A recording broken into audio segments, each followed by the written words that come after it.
Hypochlorite 1% use చేస్తాం. Skin కిట్లో కానీ మీరు బ్లడ్ స్ప్లియర్స్ కలెక్ట్ చేసే దాంట్లో కానీ పీపీసీ కంటైనర్ కానీ బ్లడ్ ఏదైనా పడితే క్లియర్ చేయడం కానీ అన్నిటికీ 1% హైపోక్లోరైడ్. చూడండి ఇది ఎంత ఎంఎల్ ఉంటుంది?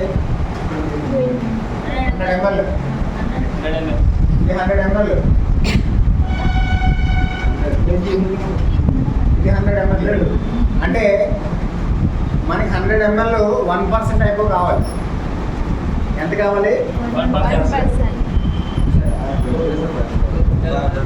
బ్లడ్ యూరిన్ అయిన బెడ్షీట్ ఉంది, దాన్ని మీరు ఎలా క్లీన్ చేస్తారో అని అడుగుతారు.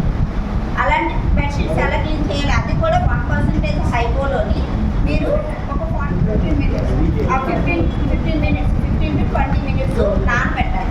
నానబెట్టిన తర్వాత ఆ బ్లడ్ కానీ యూరిన్ అయిన బెడ్షీట్ని నార్మల్గా వాష్ చేసి దోబికి వేసేస్తారు.